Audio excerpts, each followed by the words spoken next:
our guest tonight is a DJ, broadcaster, promoter, and recording artist. In the 1980s, his work in hip-hop concert promotions helped create the blueprint for Canada's hip-hop scene. In 1983, he became the host of the Fantastic Voyage on CKLN 88.1 FM, which I believe was Toronto's first hip-hop radio show. If not the first, definitely the most influential. And the show provided the foundation, the inspiration for DJs, and basically other people to start their own shows. And aside from that, this person also released his own single called B-Boy Destruction in 1988.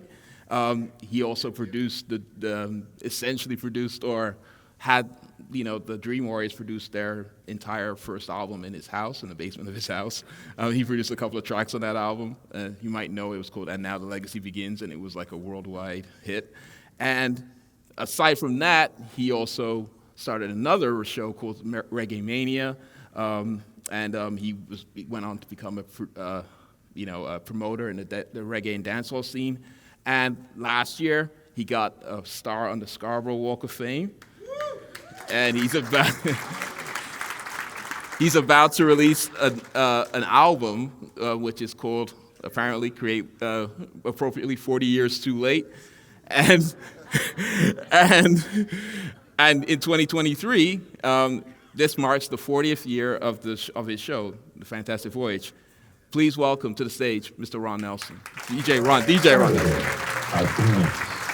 Are you ready for this musical journey through change?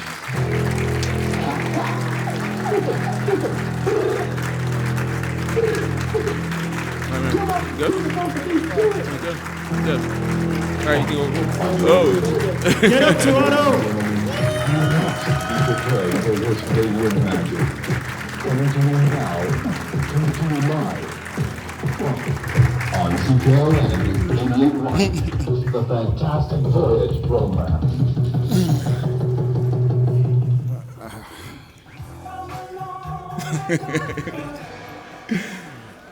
All right. Take off my Boston hat. I don't know. I'm a Leaf fan, just so you know. But okay. I have a hockey song on my album, and Bobby Orr is like my favorite player when I grew up here. So. Yeah. Okay. Well, whatever makes you comfortable. Thank you for being here. It's my pleasure. This has been a great year for me so far. A lot of good publicity and attention, and I guess the irony for anybody who goes back to my era is that back then we didn't have this love, we didn't have this unity. We had a lot of people fighting against progress, and all the time that I did my radio show, nobody said, "Ron, you're doing a great job." It was just one of those things you kind of just did, and so it's nice that after 40 years, finally, I get some flowers after 40 years, and people's attitudes have changed now. That's a beautiful thing about 2023. It's like there's still a little infighting going on, but there's a lot of people now who know how to show love and know how to support their fellow artists, male, female, doesn't matter what they're doing. We believe in ourselves a little more now in terms of, the possibility that somehow music can get us somewhere in life. But before it was like, music, nope, you're going to be a doctor. Oh, rapping, forget it. So it's kind of nice to be here now and benefiting from a nicer set of people that's out there, Yeah. Okay, well, without further ado, let's get into it. Let's get into a little bit of what we're going to talk about. Let me shout out DJ X in the place as well. Yes. My mentor. Actually, yeah. We should shout out DJ X. He's in the house. Lorraine's in the house. There's X over there. So yeah, X is like my best friend currently in life. That's Irony radio stations. You meet a lot of people there. So some of them end up being in your life forever. And I know you haven't asked your first question yet, but I just want to... You can tell I was a radio broadcaster, eh? No. Okay, go on. Sorry. No, but this announcement I'm going to make is really big for me personally. But when I started out as a DJ, I was like the guy that played the rock and roll and the new wave and the pop. And I'm talking 1980. All the high school dances. I would be the guy that played Led Zeppelin and the Beatles, and beside me would be my DJ partner who was responsible for all the black music, because I wasn't buying black music at that time. I had so much of it in Jamaica. When I came here, I just found it a relief to hear all this other kind of music.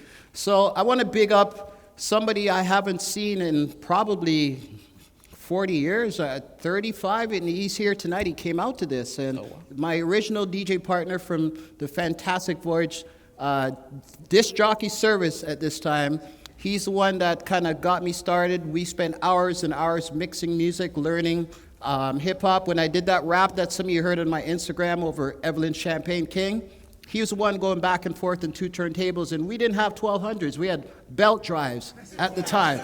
So, Ian, just stand up so everyone can see where you are, please. Please, I know you're humble, but there's Ian.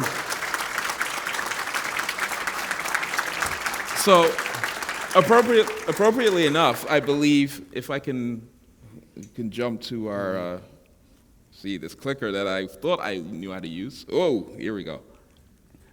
This picture here that you guys can see, this is a picture of you and Ian back in the day, is it not? Yes, it is. He didn't see that picture until tonight. What? I showed him, and he's like, "Where did you get that?" You know. So, what can you tell me about this? Like, this is before the radio show. This is the Fantastic Voyage crew, the Fantastic Voyage DJs, Yes. before the Fantastic Voyage radio show. What's going on in this picture? One of our, we hardly had any black music records because we bought everything at Mike's Music Shop that we could buy, you know, in Scarborough. And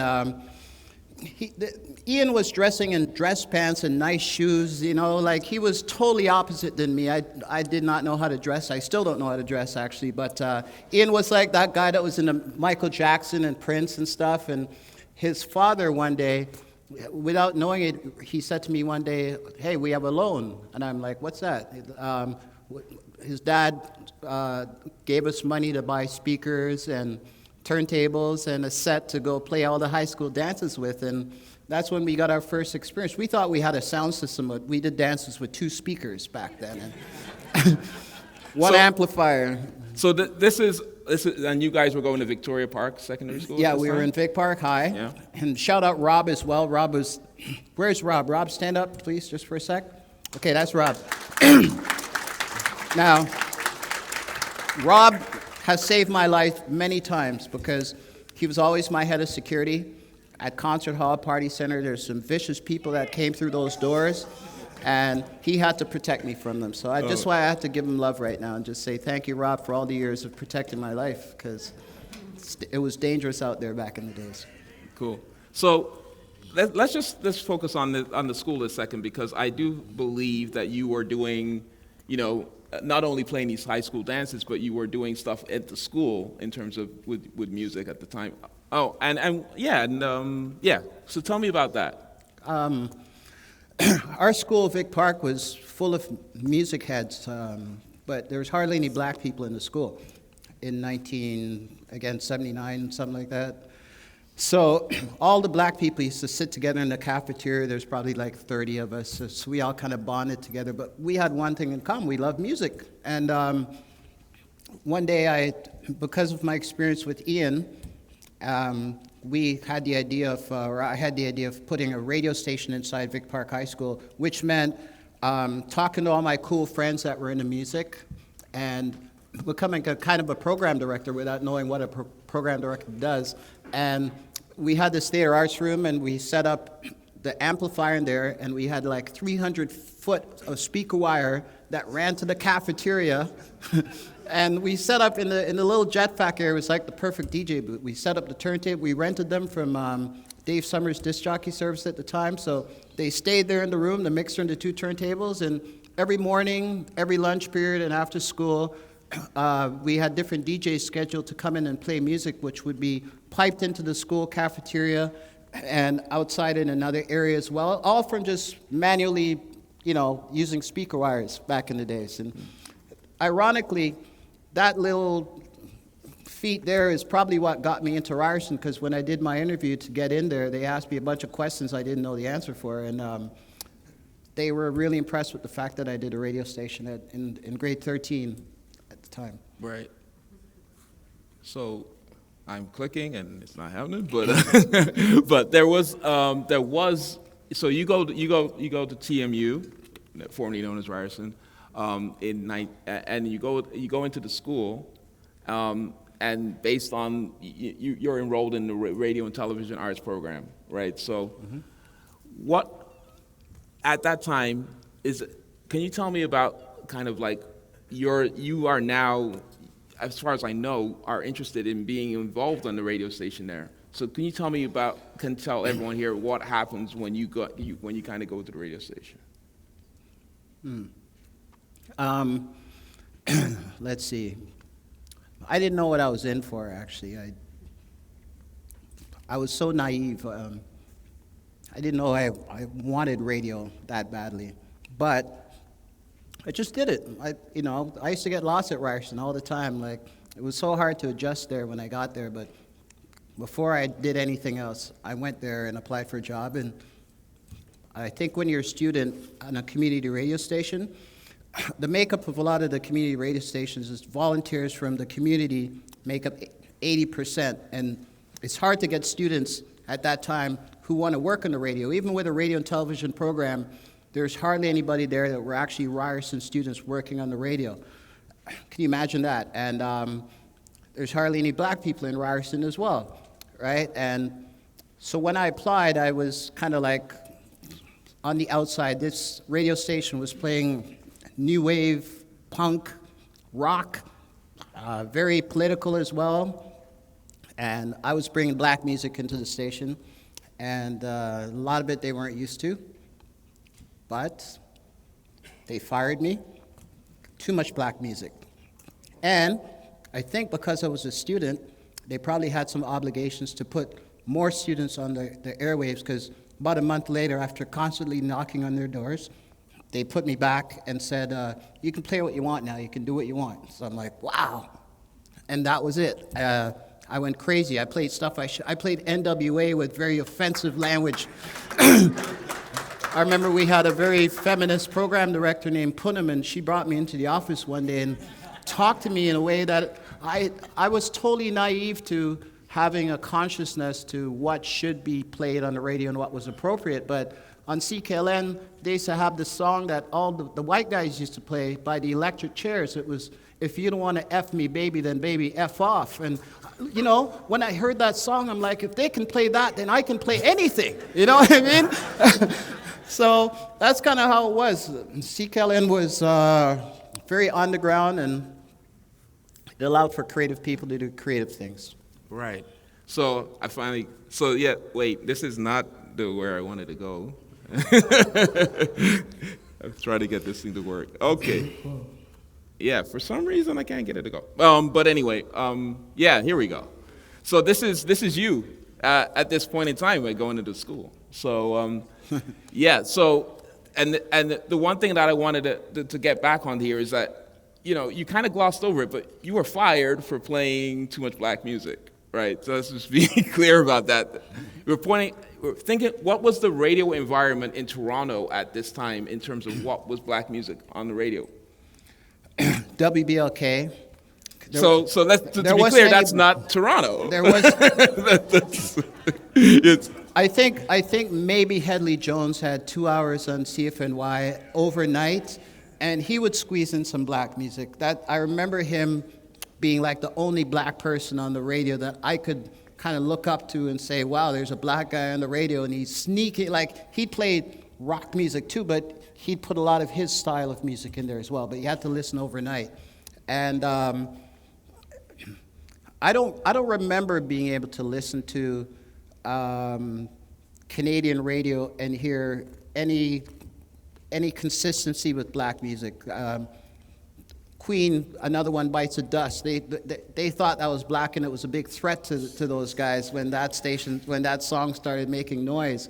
But yeah, that changed, you know, after a while. But yeah, it was like a desert. Like, it was. Yeah, I just wanted to get some context quite to that. disgusting, really. It was quite disgusting. Yeah. So, because when you think about it, I mean, yeah, we're talking about a situation where you had to basically. So, given that context, you go and then you kept knocking on the doors so you could get the show. Because at that point in time, if you didn't do that, no, there was definitely there was nothing on commercial radio at the time, and then on this community radio station, you've been fired from the station. So a lot of people will be like, okay, that's it. Not me, no. Yeah, No. I just think I just feel like that given the whole context, we need to appreciate that. No, I was kind of like begging, like, bugging them. That's what you have to do to get jobs sometimes. But I was so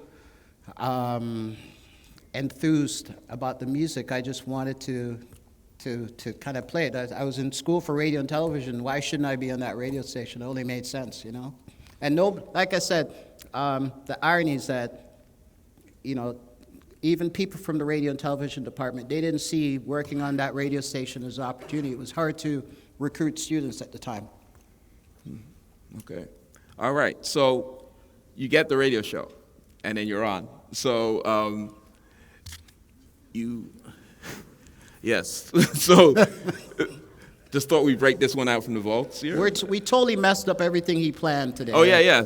So I'm keeping on it. It's okay. So anyway, so here we are. You're on the radio, and I hear you're called Mixmaster Ron MC initially here on this flyer. Well, I met this guy named Anthony Bond, and he was from Jane and Finch, but he lied for so long, said he was from America, he's from the States.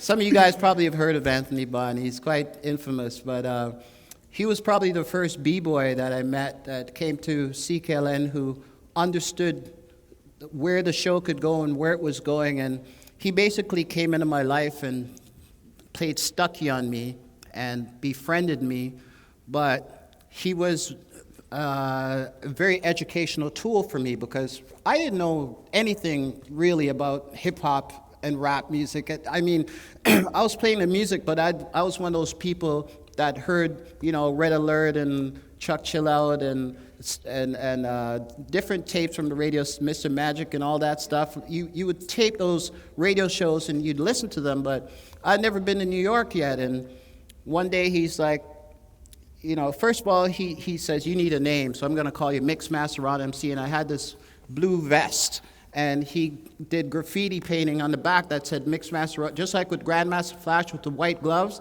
So there was me on the back of a jacket. It was like my first little branding, of being somebody that I didn't know I was going to become. And Anthony, he would kind of be very deceitful because when we went to New York, he said we could stay at his cousin's place, and we slept in my car. I showered at the Y, okay? Okay. My car got towed while I was showering at the Y. Before I left New York, they stole all the stuff out of my trunk, my car. And just the last thing is, when you have to pay a toll when you're going through the toll coming back into Canada, I was totally out of money. I had not even $1 left. And there's Anthony beside me saying, I ain't got no money. And the lady now is ready, well, I'm going to write you up. I'm going to do this. I'm going to do that. And she went on for about 2 minutes before he finally pulled his wallet out and took out $10 and said, here. When you come from the projects, man, stinginess is in you sometimes. And so I forgive him for that. But that's the true nature of Anthony Bond right there. He's the one that gave me my name. And okay. We actually went to New York, and I saw New York because of him, even though it was quite the experience for my first time. And he claimed he knew all these people. He didn't know anybody, really. All right. But he did educate you a little bit on hip hop. A lot. So that's like he was a break dancer, graffiti. He did everything. So yeah. So the first hip hop group though that really hit you in a lot of ways though was Run DMC, right? No. Well, you okay? It wasn't. There were a lot of groups before Run DMC. I know there were a lot of groups before Run DMC, like but Ultramagnetic Run DMC MCs. in particular were big for you, right? Huge, actually, yeah. Yeah. Huge. That's what I. They were huge for everybody because they were the first rap group to bring power into the rap music scene. Like they were shouting, they were loud, they were dressed differently, and they were like rock stars kind of thing, right? And they had a concept, and they had an image, and they had a band, which was Jam Master Jay, and when you're a kid who loved that music, it's like, again, you found something that's new and that's fresh. So you bought into it without having a choice. It was just an instinct. That's how addictive hip hop was. We didn't have a lot of music coming out from a lot of different artists like we do now. But the few different pocket of artists that came out, they were very highly impactful artists. If you listen to BLK, then again, BLK was that black music station that we had to adopt, because they would play Houdini, they would play Run DMC, you know, they would play Jazzy Jeff, Fresh Prince, they'd play EPMD. They actually played a lot of stuff that kind of got me excited about the music. Yeah. But no, 'cause this is important to say because a lot of the records that you played initially when this radio show started were, you were playing a lot of funk, but this group in particular was along with the other hip hop groups that were kind of coming out in '82 and '83, helped to kind of shift the show. I think LL came out right after Run DMC.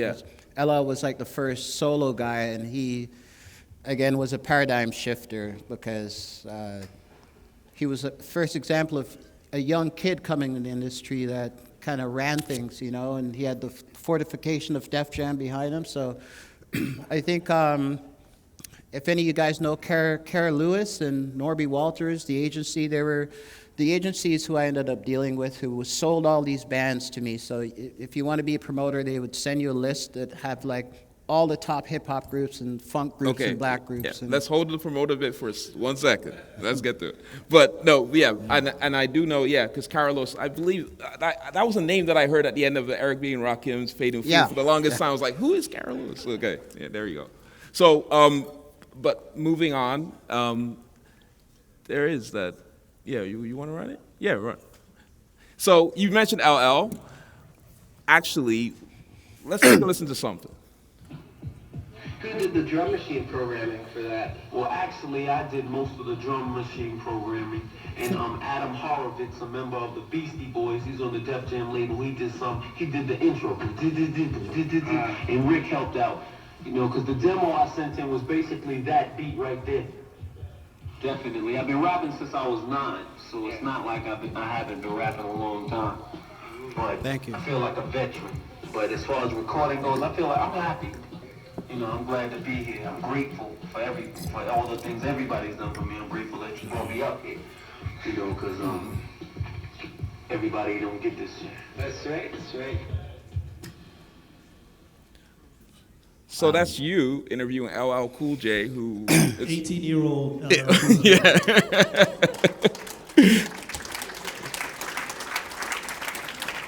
What's amazing about that is that I've lost those. I've not heard that clip before, nor have I heard the show intro before in years and years. And just for the record, I've never brought LL Cool J in concert. And does anybody remember Astrolight nightclub?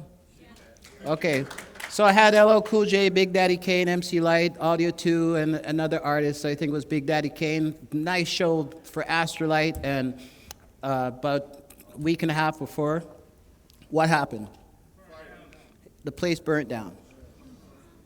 And that would have been my big show.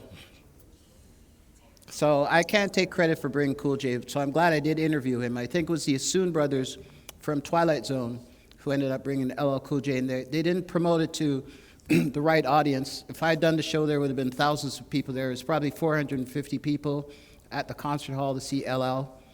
But the best LL show I saw was at Fresh Fest, when he would bring a bed out onto the stage and hump the bed in his boxer shorts and stuff like that. Girls would just faint. Okay, yeah. So it's a visual. It's a true story. So anyway, now he's hosted the Grammys 5 times. So we all move on. There is no segue for that. But anyway, one thing I was gonna say as we move on is there were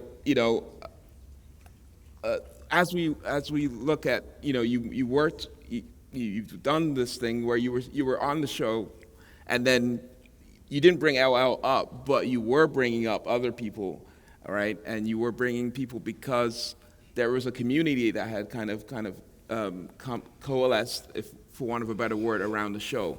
Can you talk about like how that community grew? Like you start on the show, but then at a certain point, you're noticing that there is, it's on community radio, but you're really seeing a community kind of growing around the show.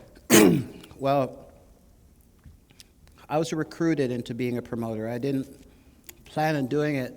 I was supposed to go to Rochester to study recording, and Rob would tell you that, he was one of those guys that brought this other guy into my life. Adrian can attest to this too. This man is no longer with us. His name was Don McLean, and we thought he was a pimp, He wore a suit, very well dressed all the time, and he had money. So, correct me if I'm wrong, but I believe he financed maybe the first show or second show we did.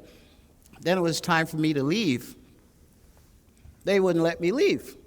I remember Rob, who's right here, saying, Ron, his eyes were like he just saw something that, was incredible to him. I think it was a Monster Jam that we did, and everyone was so happy with the results and with the impact and with the joy that he basically grabbed me by my arm and said, you're not going to Rochester. You're not going to Rochester. And I was scared. I was still living with my mom at the time at 26 years old.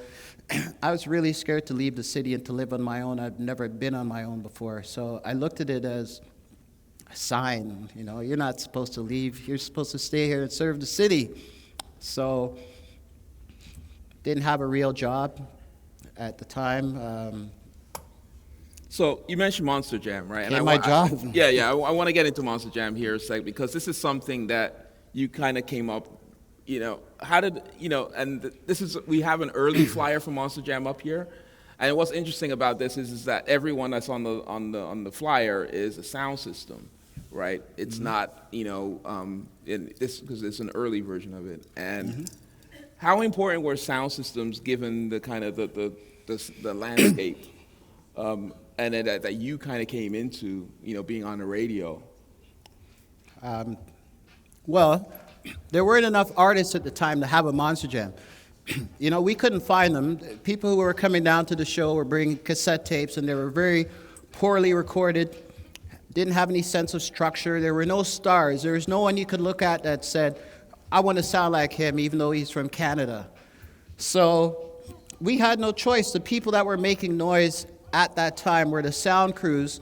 And the thing about the crews is sometimes you'd have a rapper in the crew who would rap, but, people would watch and clap, and that's it. The guy goes back to partying. It's not anything significant. So there's a song on the Sugar Hill label called Monster Jam, and that's where I took the idea from to call this thing the Monster Jam. Monster Jam, Monster Jam, I want to funk with you. Anybody even know that song? Like, you got to be real old school to know that. Look at that, 5 people. All right. But the Monster Jams became like an evolutionary thing where, the sound systems actually came before the rappers, right? And when the rappers started running things now, there was a market now, and there was a demand. Like, some of these things, it was like being bullied a little bit. My audience, my radio audience, were very bullyish because it was one thing when you come up to a DJ and request a song, and then those people that come up 5 times and then 6 times, oh, can you play? You said you would play, but you didn't play yet. We got DJs in here. They're the most irritating people. Well, when you were on the radio at the time, we have that request line, 595-1655, and people would call in, and they would give it to you straightforward, direct, with attitude, but they were basically very demanding. So they were like, Ron, we need this, we need that. There was nobody else that cared about that community, really. Nobody that was in university, or I guess because I was on the radio, they looked at me as a man, even though I felt like a boy, you know what I mean? So they needed someone to kind of help pave the way a little bit and try some things. So I got this from my mom, but my mom, she's a dressmaker. She's been a dressmaker most of her life, and she really likes to please people with her work. And I'm the same sucker, right? When people started kind of saying, can you do this? I didn't look to see if I was qualified to do it because I wasn't, and there was no one else that was like a big brother to help tell me how to do it. There's no template, there's no blueprint again. What we did is I followed the Geno crews that would print up 2011 by 17 posters and tape them over every friggin' intersection on all the lampposts. And guys like X and Mastermind and who else? Dizzy, Cyclone 457, D-Shan, their girlfriends, we would all pile into my little station wagon and start at like 8 o'clock at night from Finch and Nielsen, let's say, and then go all the way to Weston Road and Finch, and every major stoplight intersection, I would stop, stay in the car, they would run out with rolls of tape on their arms and stuff and a bucket of glue, wallpaper glue, and we'd destroy those lampposts, right? But we'd have to do Finch, and then Shepherd, and then Ellesmere, and then Lawrence, and then Eglinton, and sometimes St. Clair. And then we had this book that listed all the high schools in the city. So we decided which of the high schools would have the most black people. We need to go there too and poster up all the lampposts in front of the high school. And these guys were crazy when it got a little rowdy. They'd be climbing on the roof of the high schools and putting posters on the chimneys and stuff like that. It was just... it was a fun way to grow up because a lot of these people, you know, I don't know if Big C ever came out or Craig came out and did posters with us, but some of the celebrities that you guys look up to now, they were some of the people that helped me because they had enthusiasm for the music, and we didn't look at it as labor intensive to go out and do all that work. It was some of the most fun we had in our lives. You know? So, but the radio show gave you the platform to do all of that, basically. If it wasn't for the radio show, if it wasn't for CKLN, I wouldn't have done any of all that. I would have been just another DJ wanting to play in Sunshine, you know, saying, wow, sounds so good, I want 5 minutes, you know, like that. The radio shows is the one thing that people try to trace, where did Ron Nelson come from before CKLN, and they have difficulty because there's no history of me. You know what I mean? It's not like I was, whatever. Like I said, it was a very privileged opportunity, and I guess somebody would have done it, but I'm glad that I had that opportunity. All right, so you did say that there weren't a lot of artists initially with that Monster Jam, but at some point, there were artists that were now kind of coming through, and you know, and that were, you know, the community had kind of built around the show. You were playing the music of people that would come on the show, but then, or that would come down to the station. But not only did you play them, or kind of put them on stage, though, when you did the thing, you decided that, okay, how did you come up with the idea of like making, you know, Toronto artists battle, you know, people from the birthplace of hip hop, like, you know, which at the time, if you're thinking about it, you know, the artists are just developing here, and then now you go up against the people that invented it. Like, that's pretty bold. You know, when you're around them all the time, you start to love them, you know, like, they became my circle, my life. So, the radio station was an umbrella. Everybody who was an artist had to come there at least once, because we had an open door policy. You know, you could come in and look around, hang out. You don't even have to do anything. You can just hang out like we don't even know you, but there's a guy sitting over there. He's been there for 3 hours, you know? We'll leave him alone. So,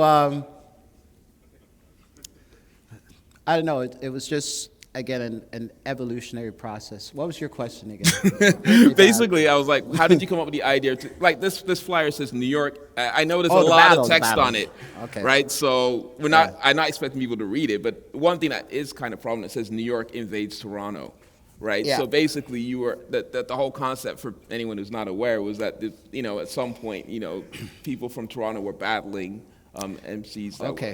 or beatboxers or female MCs. One day I had on an this one. epiphany. Yeah. Okay, one day I had an epiphany. So this is where I was trying to go before I lost it for a second there. But because you're surrounded by these people all the time, some of you live this life right now.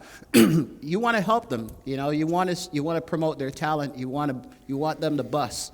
So the one thing that I realized was, you know, being a DJ, I'm realizing that our lyricists and our MCs, we're kind of just as good as some of those guys. So the mischievous side of me said, you know what? The best way to put Canada's artists on a map would be to have them battle, obviously. But I'd never really done a battle before. Canada had never seen a battle, but it was something we read about, heard about, but it was very rare that there'd be any kind of a battle. Breakdancing battles, yes, but not MC battles. So the difficulty would be to actually make it happen. And this is the one time I cheated with Carrie Lewis and Norby Walters, because when I booked the artists to battle, I didn't tell them that they were coming up here to battle until after they got here. Now, you couldn't have gotten away with that today, because if you say battle, the price goes up, right? You got to pay more. But it tells you something about the naivety and the innocence at the time. When Biz found out he had to battle, with spit dripping out of his mouth, he's like, all right, okay, who, man, all right, like, bring it on. Like, he just looked friggin' like the realest B-boy I've ever seen coming out of New York. He didn't care. He didn't care about anything. Just wanted to be on the stage doing his thing, right? Big Daddy Kane was there with Roxanne Shante as well. I had two battles, right? So I may be confusing some of the two.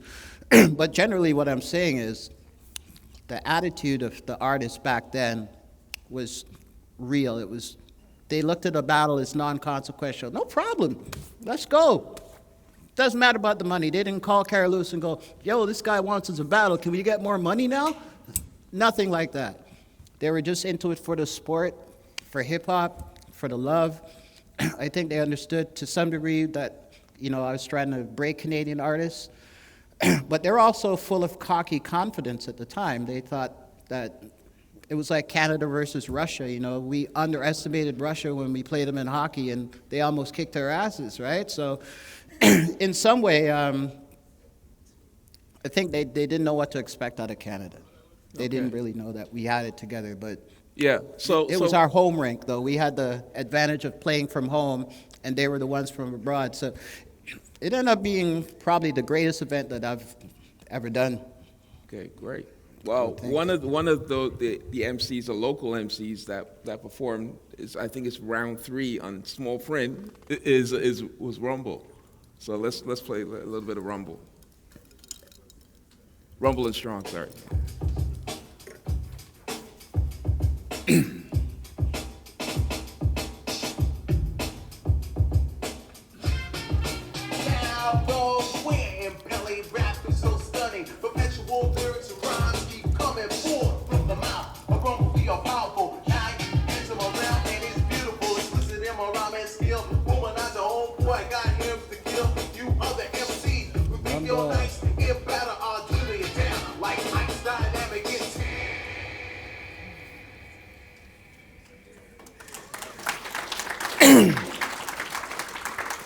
You always catch me off, like, I don't know when you're going to stop at, but Anyway, yeah, so that was a song called Whatever MC Sound Like by Rumble and Strong. So the thing about, and Rumble battled KRS-One, right? So, what do you remember about that? Not much. but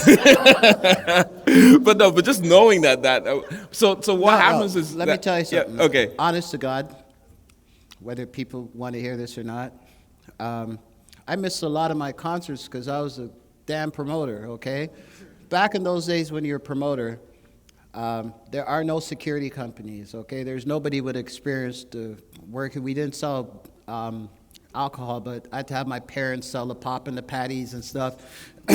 You recruited security guys based on seeing them on the street. If they look big and strong and they're black, it's like, hey, you want to work security? But there's no security companies at the time. I was also the DJ at all my events that I promoted. So how could I be on the stage playing music and also running the door at the front? So as a result of all that, I had to employ some of my colleagues to play different parts. You know what I mean? And during the show, sometimes, at the peak of showtime, is when Regent Park and Flemo would be trying to rush through the fucking back doors. And they had military styles. That's why I put out B-Boy Destruction, okay? My own cousin worked security, and when he saw the guy that tried to rush him from the last week, I looked back and my cousin was gone. And here is me, and there's the bad man there saying, yeah, Ron Nelson, you see you. I mean, it was, you can still see I'm traumatized by all of that stuff, right? But I wasn't expecting all the acting, but I appreciate it. I can't forget appreciate my the life visual. because when Regent Park, look, Concert Hall and Party Center is within walking distance from Regent Park. Now, if you guys go back to the old Yeah. school and you've Okay, ever okay. been to a concert Yeah. hall jam, you'll see that they march in a group of 30 people. It's like a little army. And then their favorite technique is to grab rocks off the ground, throw them at the back door of the concert hall, and if the security guard is stupid enough to open it, all of them rush in. After they finish throwing more rocks and beer balls, I mean, they Okay. had sophisticated techniques, so Clearly, I do want to get back to something else though. Can I interject because this is important? I have to play this clip because this is after Rumble and KRS. Sorry, before Rumble and KRS battled. This is what KRS did on CKLN, Fantastic Voyage, 1986. Down there. You're rocking with the power. 88.1 CKLN, the Voyage rocks with knowing Ron Nelson rocks all to y'all. Stop playing. Let me hear you say, yeah, yeah. And Star Wars in the house. Let me hear you say, oh yeah, oh yeah. And look, Spectacles at the Fleming Park. Regent, Jam Finch, and I'm from the jungle. Put your hands in the air, rip them up side to side. Sparring, smoke, hit dog, just the lead. Gotta rock, you don't gotta rock. And he just goes on shouting out, all in Toronto. that's actually a jingle I wrote for them to perform. They didn't do that in a freestyle. They're reading off my paper that I wrote. That's incredible. Just so you know. Well- we used to have to write the jingles for the Yeah, artists, well, right? I So, don't imagine that Karras would know all the Toronto neighborhoods like that, like off the top of his head. just But- so you know. yeah.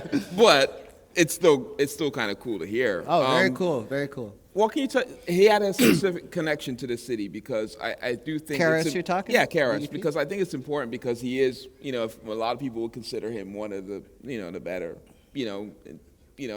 great, one of the best hip hop artists of all time. But The embodiment of hip hop. yes. That's So- KRS, the embodiment. And on their debut album, Criminal Minded, you get a shout out on the back of the credits. Yeah. So, can you talk about that connection that he had to, because he worked with a few artists here as well, right? And then we played the Rumble. He not only battled Rumble, afterwards they produced Rumble and Straw. And then there were other artists, that he worked with as well. So the thing about KRS is that he's very relatable, very real. He helps everybody. He likes everybody. He's one of the nicest guys and most approachable people in the business. He didn't act like he was a star or he was better than anybody else. That's why Ivan was able to bring him up here to help produce Michie Me and whoever else. But it was a great experience for me because when Ivan did bring him here, Ivan ran out of money and basically said, "Ron, can you put them up?" So that's why KRS One and D Nice and Scott LaRock all stayed at my house and hung out and ate my mom's cooking and stuff like that. I mean, and it was I didn't know how beautiful that was, but I was just, again, happy to help out in any way, shape, or form. Cool. So, yeah. KRS One is a classic business opportunist because his eyes give him away. When he sees anything that excites it, his eyes just open up real wide. You see so much white in his eyes. And there was one time only I performed B-Boy Destruction and I believe he was there that night, and afterwards, I thought he was making fun of me because he was like, "Yo, Ron, man," his eyes were, "We gotta market this, man. This is great, man." And I'm like, "Don't make fun of me, man." But found out later that he was not joking. He's a marketing genius, that guy. Even though I couldn't dance and I couldn't rap properly, whatever, I was this kid from Canada that had some, whatever, he saw something in it, B-boy destruction, self-destruction, I don't know. And Yeah. I didn't push it at that time because I didn't want to be an artist at the time. But if it had been another rapper and KRS-One had said the same thing, then there would have been a connection and something would have happened. So I got to be a good KRS. He's like one of the realest people I've ever met, a nice guy, and the whole family of BDP were very nice people. Right. So one of the artists, like he said, that he did produce was, or that he and Scholar Rock produced was Mishi Me, a very early Mishi Me track we'd like to play very quickly. Representing for the rap industry on a whole, a major breakthrough for female MCs everywhere. Her name, Mishi Me. This is BDP reporting live. Well, you can see in here, I'm not new to this game of rap, but I will kick it on the beat the same perhaps. I possess what all the MCs lack, the elements of style. As a matter of fact, that's right. Mishi.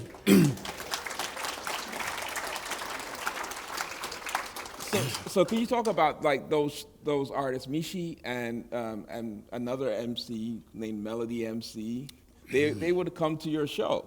Melody is Maestro, by the way. That's Yeah. what it sounds like. It's Maestro's other name. So First of all, Mishi was. How did you see them at that point, and kind of how I'm did the gonna show answer kind that. of how did the show kind of work for them? Mishi was like the most beautiful black girl at the time. She was so pretty.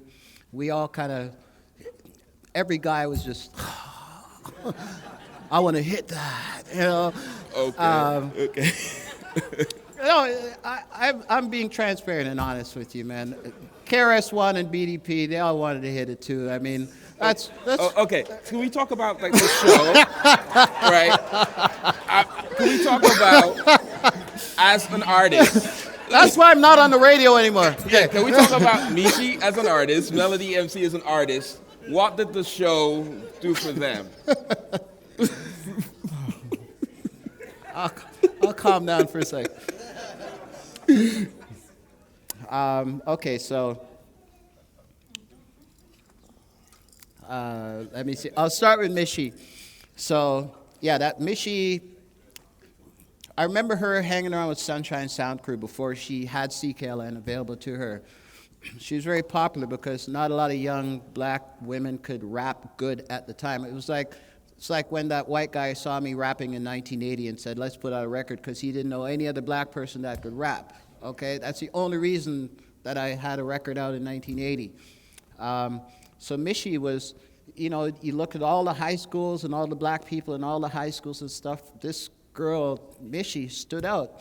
She was young, she was beautiful, she was fresh, and she had enthusiasm for rap and understanding of the streets. So everybody was trying to help her. It didn't matter if you were Sunshine Crew or if you were just a guy who saw that talent for the first time. You just kind of believed in her. She had a little special twang to what she was doing.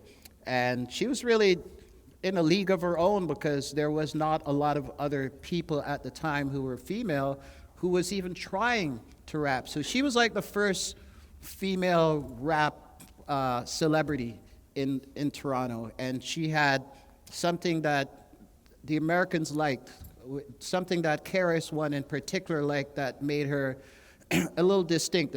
Somebody knows where I'm going with this. What is it about Mishi that they liked?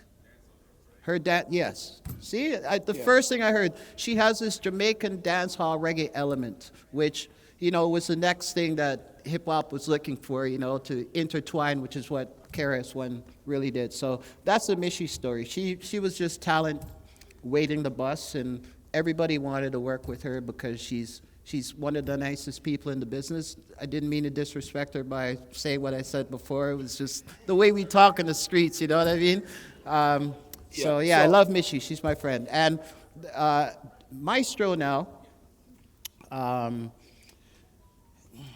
I still have his original cassette tape that I never opened of his first album and stuff, but I'll give Maestro credit for one thing. I don't really feel I'm responsible for bussing Maestro.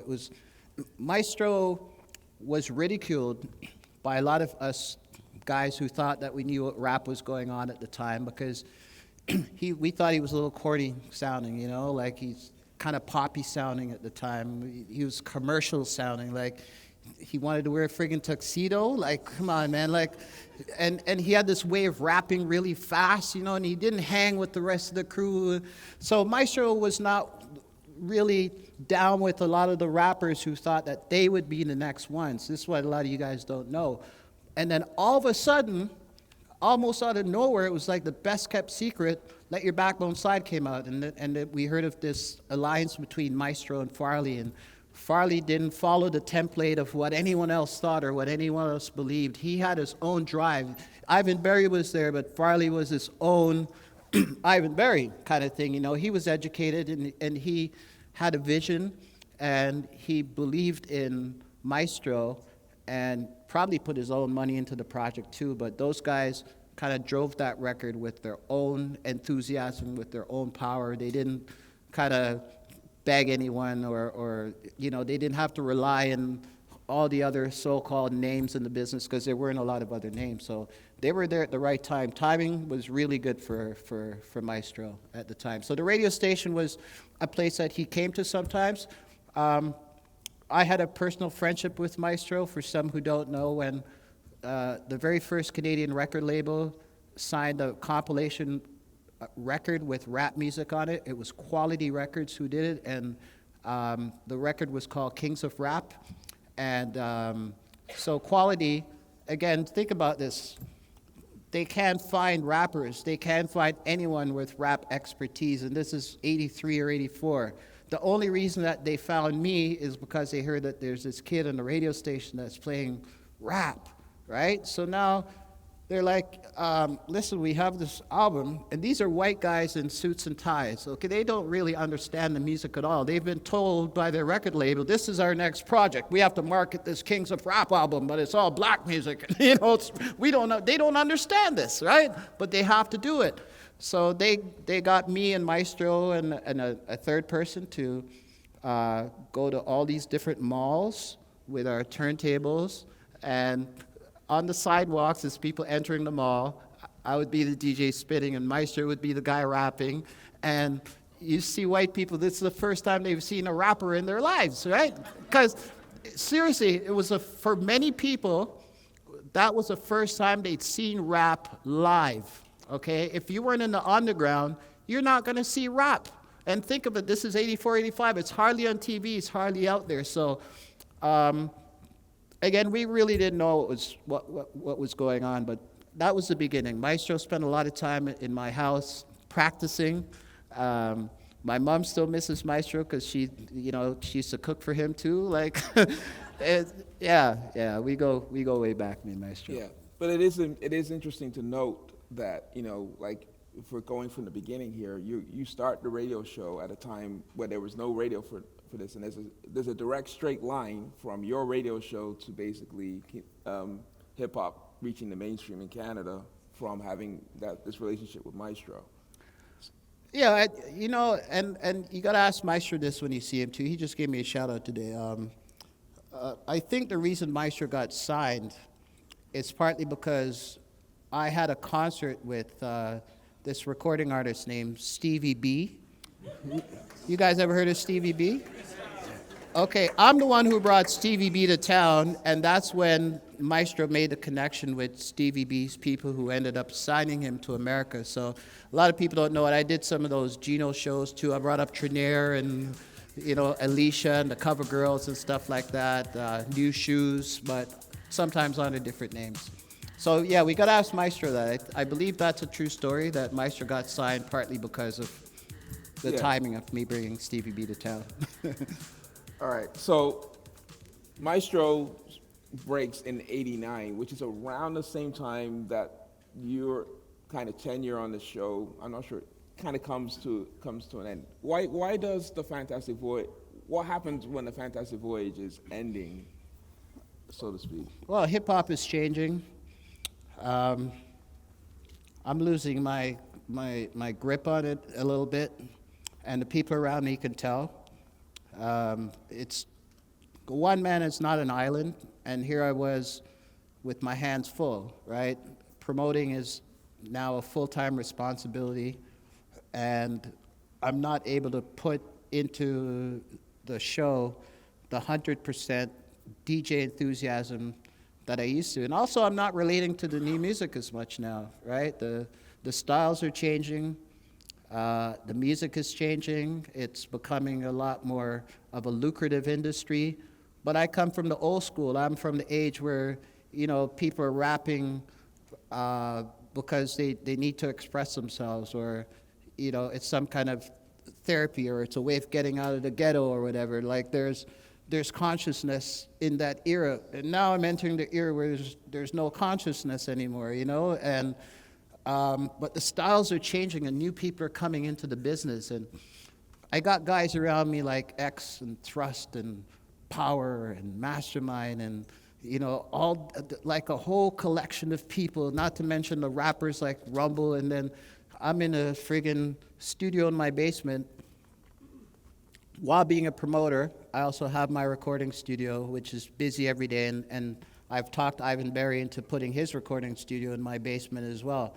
So I'm doing all these things, and I think the hip-hop, I always say, is always, it belongs to youth. It belongs to young people. It's driven by youth and youthful energy.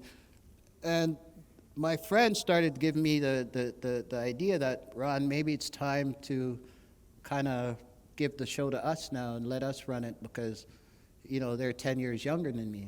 They have the enthusiasm. They're on the streets.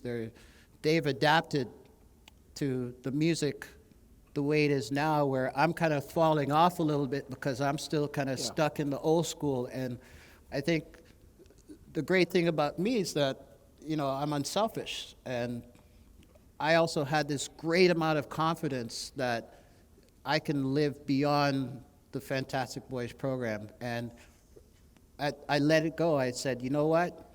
I don't want to be a burden. I've done it.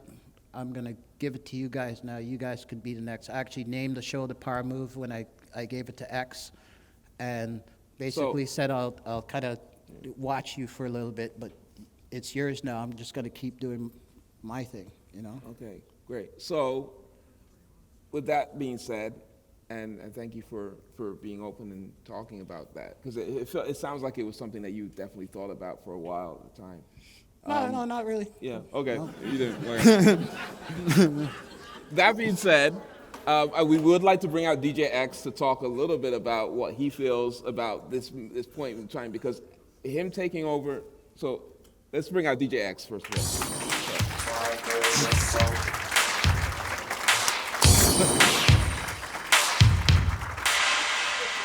So, can you talk a little bit about what you feel, from inheriting this, what you feel the legacy of the Fantastic Voyage radio show is?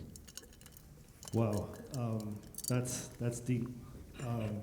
The legacy is huge. I mean, it changed the landscape of the music here in Canada, and directly changed my life.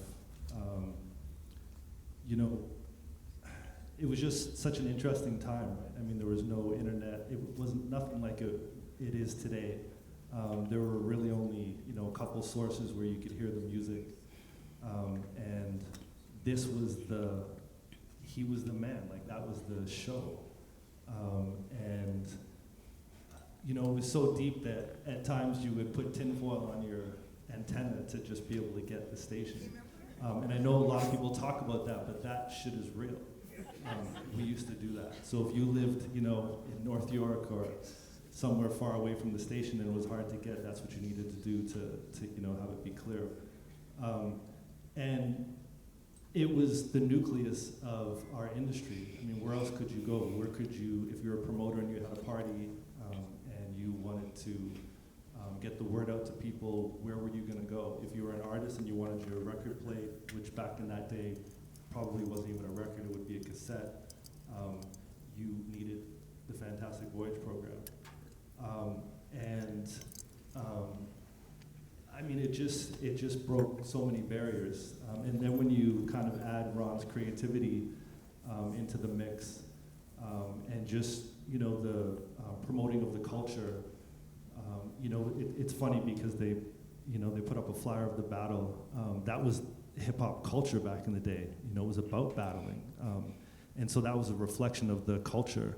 And that's how I see the Fantastic Voyage program, and everything that, you know, he did with it, you know, back then. So it was just really a reflection of the culture. Ron was a great presenter of that culture. He really represented, and the show was groundbreaking, and it changed so many lives, from artists to promoters to DJs to venues, record companies, and the list, just magazines. I mean, the list just goes on and on and on. So, I mean, you know, to answer your question, the legacy is just, I mean, you know, we could sit here all night and talk about it, which I guess that's what we're doing, but. Yeah, well, thank you, X. Appreciate it. And thanks for everyone who's come out tonight, by the way, in case I didn't say it before. Really appreciate the love, man. Yeah.